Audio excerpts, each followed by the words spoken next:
In today's video guys, makikita ninyo yung mga halaman namin. Malapit na silang mamatay. Oh, nag-yellow na siya.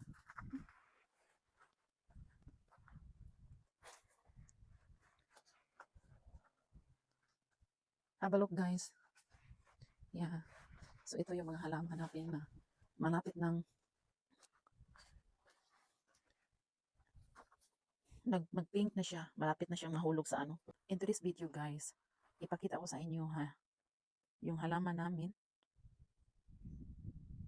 Pag utong ganito na sila guys. Yung leaves nila mag-change na ang color. Meaning hapit na sila mga hulog.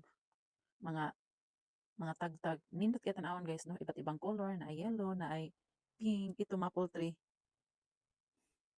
Nice ganyan siya basta mag-utom na kay kuan ni siya kanang mag-change ihang color.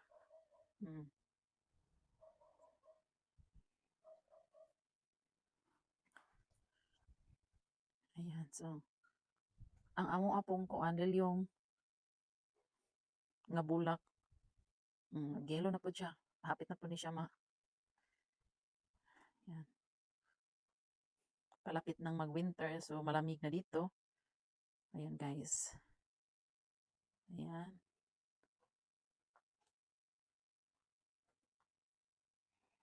So marami kaming plants dito sa sa backyard namin. Ayan, so diba guys?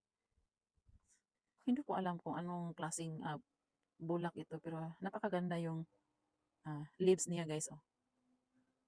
Yan. Ayan.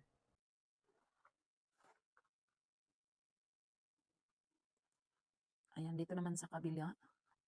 Ito yung mga succulent namin. Ayan. Succulent.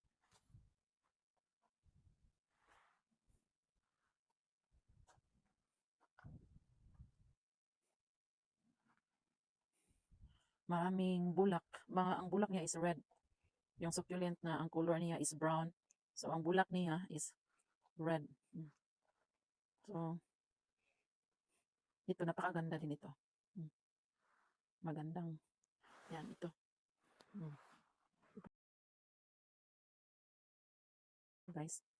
Kung napa-inspire kita, like and share. Thank you so much for watching. See you in the next video.